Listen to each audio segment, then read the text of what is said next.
మొదటి పాఠ్యాంశాలను క్రమంగా బయటకు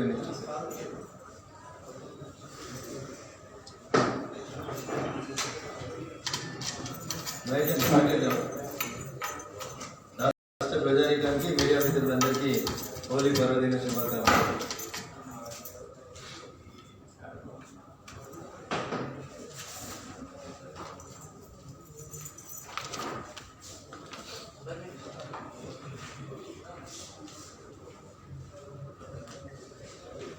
రమేష్ రెడీయా? 2 రోజుల క్రితం ఇచ్చినటువంటి రాష్ట్ర శాసనసభ సమావేశాలని తెలంగాణ రాష్ట్ర సమితి ప్రభుత్వం అధికార పార్టీ ఇతర పార్టీని దుమ్మెత్తిపోయడానికి ఒక ప్లాట్ఫామ్ గా వాడుకున్న తప్ప నిజంగా ప్రజా సమస్యల్ని పరిష్కరించడానికి ప్రజా సమస్యల మీద చర్చించడానికి ఒక ప్లాట్ఫామ్ గా వాడుకోవడానికి ప్రతిపక్షానికి సరిపోయినంత సమయం ఇవ్వలేదు.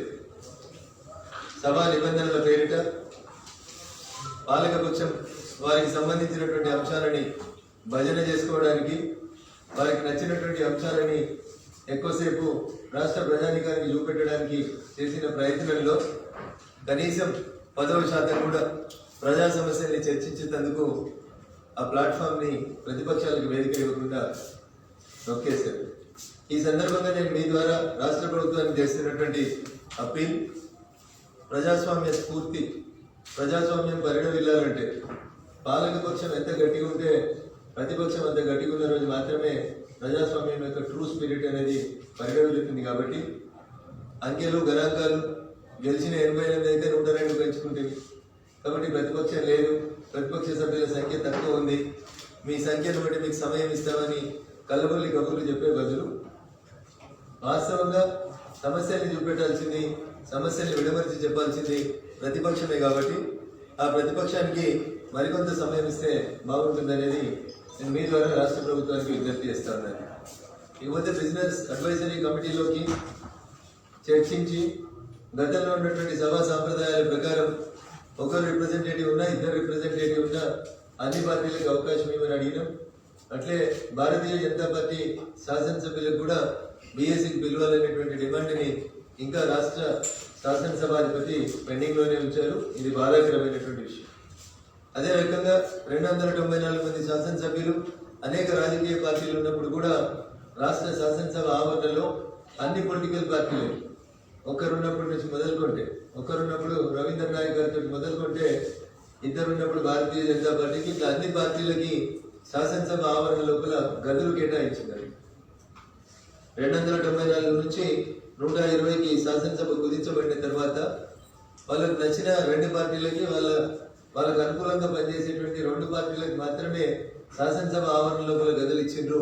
దానికి సంబంధించి కూడా రాతపూర్వకంగా ఫిర్యాదు ఇస్తే పరిశీలిస్తాం, చెప్తామన్నారు తప్ప ఈ రోజు వరకు కూడా శాసనసభ నడుస్తున్నప్పుడు శాసనసభ్యుడు ఎక్కడ కూర్చోవాలి, గది లేకపోతే పార్టీకి కానీ శాసనసభ్యుని కానీ కూర్చోవడానికి ప్లేస్ లేనటువంటి పరిస్థితుల్లో ప్రస్తుతం ఉన్న కరోనా పాండమిక్ సిచ్యువేషన్ లోపల శాసనసభ్యులు ఎట్లా కూర్చోవాలనేటువంటి అంశంలో కూడా ఒక క్లారిటీ లేకుండా పోయింది.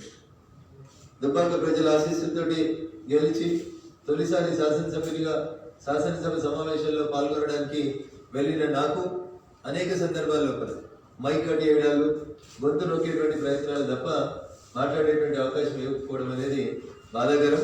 కొత్తగా వచ్చిన వాళ్ళం సబ్జెక్ట్ మీద అవగాహనతోటి సమస్యల్ని ప్రభుత్వం దృష్టికి తేవాలనుకున్నప్పుడు నేనైతే మా దుబ్బాక నియోజకవర్గానికి సంబంధించి మల్లన్న సాగర్ దగ్గర నుంచి మొదలుకుంటే రోడ్లకు జరుగుతున్న నష్టం, డిగ్రీ కాలేజీల ఏర్పాటు, మండల కేంద్రం నుంచి జిల్లా కేంద్రాలకు పోతున్నటువంటి డబుల్ లైన్ల రోడ్లు, దుబ్బాక నియోజకవర్గ ప్రజలు ఎదుర్కొంటున్నటువంటి పోతిరెడ్డిపేట ఫీడర్ ఛానల్ దగ్గర నుంచి మొదలుకుంటే అనేక అంశాలని శాసనసభకు సంబంధించినటువంటి దుబ్బాక శాసనసభ నియోజకవర్గ ఏరియాకు సంబంధించినటువంటి ప్రతి మండలానికి సంబంధించినటువంటి సమస్యని ఏ దుబ్బాక ప్రజల ఆశీస్సుతో పోయినో వాళ్ళ ఆకాంక్షల మేరకు శాసనసభలో వారు ఇచ్చిన అతి తక్కువ సమయంలో రిప్రజెంట్ చేసేటువంటి ప్రయత్నం చేశారు.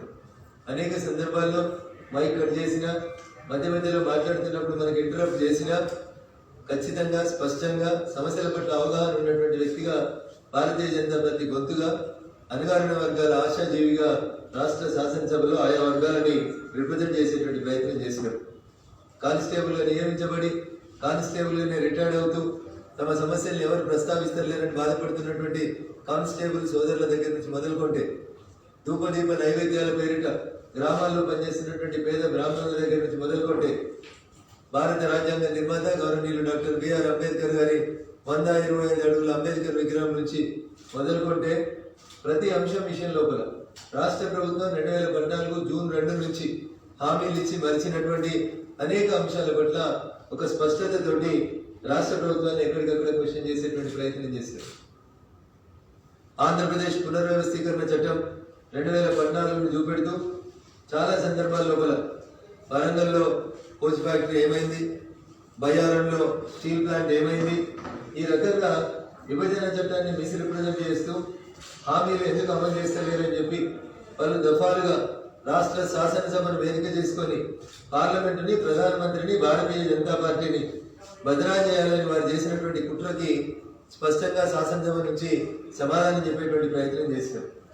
ఉదాహరణకి వరంగల్లో కోచ్ ఫ్యాక్టరీకి మేము స్థలం ఇచ్చినాం, 150 ఎకరాలు ఇచ్చినాం, ఎందుకు కోచ్ ఫ్యాక్టరీ నిర్మాణం చేస్తలేరు అని అనేక సందర్భాలుగా మీడియాతో గగ్గోలు పెట్టినటువంటి పెద్దలు అసలు రైల్వే శాఖ అధికారులకి స్థలాన్ని హ్యాండ్ ఓవర్ చేస్తూ లెటర్ ఇచ్చింది 2021 జనవరి చివరి వారంలో లెటర్ ఇచ్చింది తప్ప 2014 నుంచి ఇప్పటిదాకా ఎప్పుడు ఇవ్వలేదు.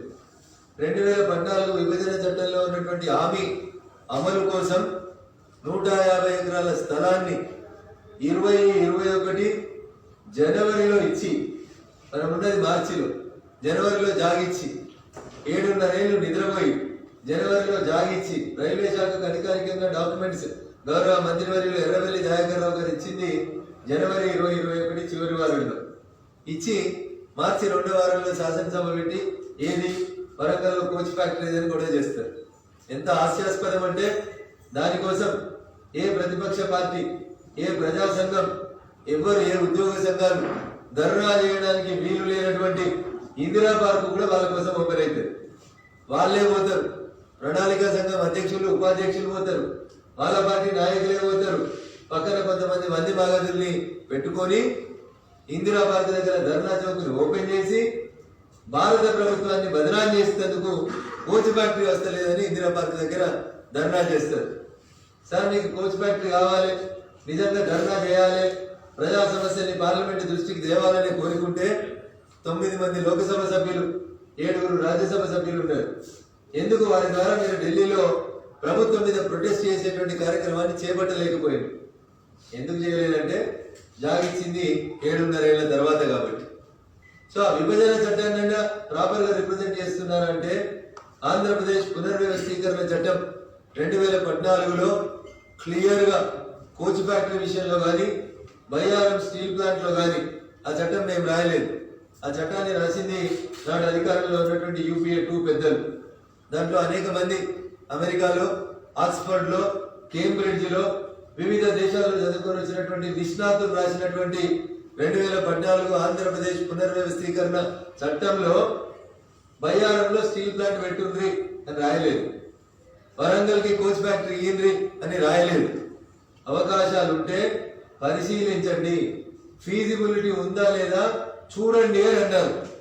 ఒకవేళ నిజంగా UPA 2కి చిత్తశుద్ధి ఉంటే 2004 నుంచి 2014 దాకా అధికారంలో ఉన్నటువంటి ఆ పార్టీ UPA 2 ఎందుకు ఒక లైన్ స్ట్రేట్ గా రాయలేదు? ఆంధ్రప్రదేశ్ విభజన జరిగిన తర్వాత 5 సంవత్సరాల్లో తెలంగాణలో బయ్యారం స్టీల్ ప్లాంట్ నిర్మించాలి, ఇట్లా రాస్తే అయిపోతున్నాయి కదా, పాలేంది నీళ్ళేంది తెలుస్తున్నాయి కదా. కాబట్టి వారు చేసిన కుట్ర ఏంటంటే సీ ద ఫీజిబిలిటీ అన్నారు. ఫీజిబిలిటీని చూసి 6 నెలలలో నివేదిక ఇచ్చి అవకాశం ఉంటే, ఫీజిబిలిటీ ఉంటే బయ్యారంలో స్టీల్ ప్లాంట్ పెట్టండి అని చెప్పింది.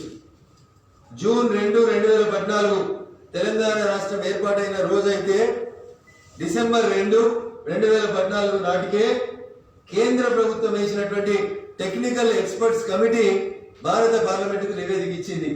ఫీజిబిలిటీ మీద చర్చించి ఫీజిబిలిటీ ఉందా లేదా అనేటువంటి అంశాన్ని కేటగిరికల్ గా చెప్పింది. ఆ తర్వాత ఆ అవకాశాన్ని రాష్ట్ర ప్రభుత్వానికి కూడా ఇచ్చింది. మీరు మెకాన్ అనేటువంటి సంస్థతోటి లేదా ఇతర ఏజెన్సీస్ తోటి కలిపి ఫీజిబిలిటీ ఉంటే, ఆల్టర్నేట్ అవకాశాలు ఉంటే రాష్ట్ర ప్రభుత్వం కూడా ప్రత్యామ్నాయ ప్రతిపాదనలు ఏమైనా ఉంటే కేంద్ర ప్రభుత్వానికి ఇవ్వమని చెప్పి కేంద్ర ప్రభుత్వం అడిగింది. జూన్ 2, 2014 నుంచి ఇప్పటిదాకా ప్రత్యామ్నాయ ఏర్పాట్లు చెప్పలేదు. పైపెచ్చు మీకందరికీ నేను మీ ద్వారా శాసనసభలో కూడా చెప్పే ప్రయత్నం చేసినాను. మీ ద్వారా రాష్ట్ర ప్రజలకు కూడా ఒక అప్పీల్ చేయదలుచుకున్నాను.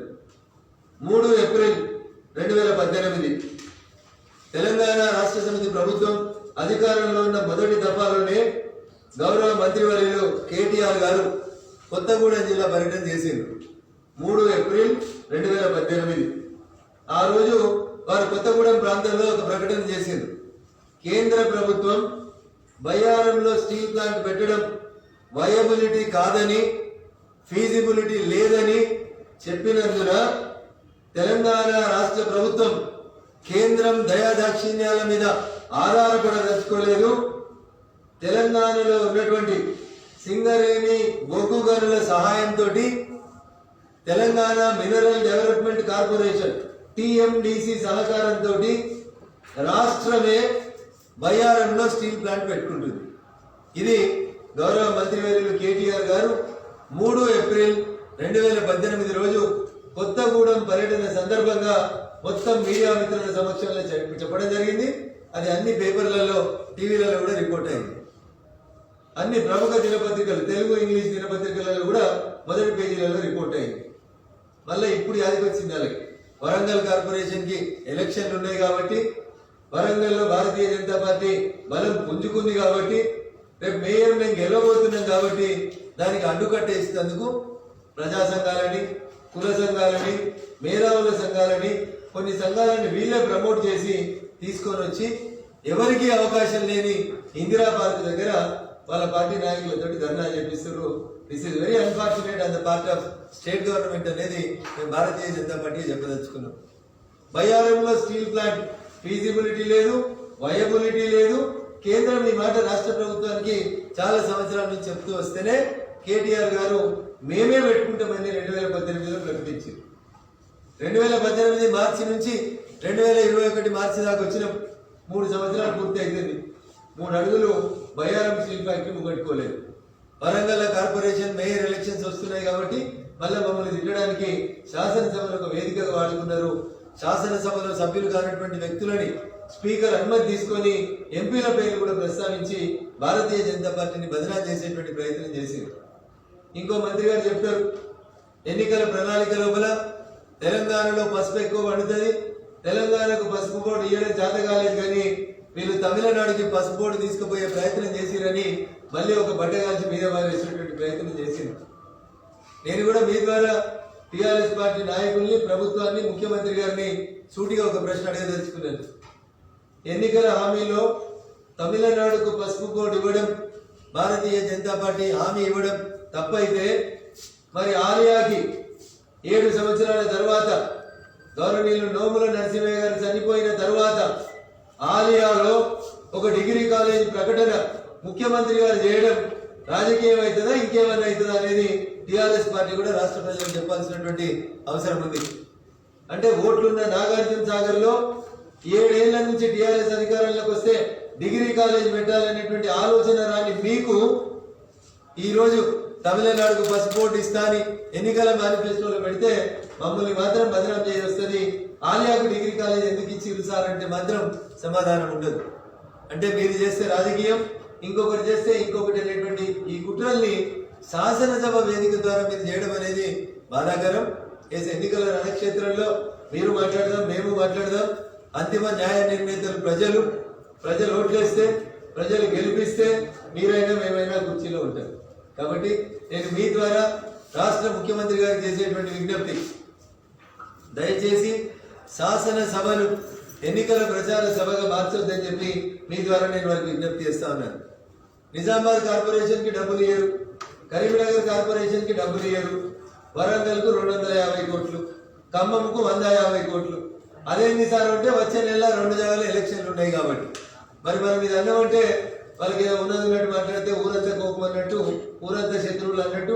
వరంగల్ కు 250 కోట్లు ఎందుకు ఇచ్చిరంటే వాళ్ళకి బాధ, ఖమ్మంకు 150 కోట్లు ఎందుకు ఇచ్చిరంటే బాధ. నిజామాబాద్కి ఎందుకు ఇవ్వలేదంటే సమాధానం ఉండదు. కాబట్టి 250 కోట్లు వరంగల్కి ఇచ్చింది ఎన్నికలను దృష్టిలో పెట్టుకుని, 150 కోట్లు ఖమ్మంకి ఇచ్చింది 100% ఎన్నికల్ని దృష్టిలో పెట్టుకుని. ఆ రకంగా వారన్నీ కూడా సభను వాడుకున్నారు, వాళ్ళకు ఉన్నటువంటి అధికార బలాన్ని వాడుకున్నారు. మీడియా మిత్రులు కూడా తప్పుదోవ పట్టించి వాళ్ళు చేస్తేనే మంచిగా, కేంద్రం ఏమి ఇస్తలేదు అన్ని కేంద్రమే ఇస్తుంది. ఎల్ఈడి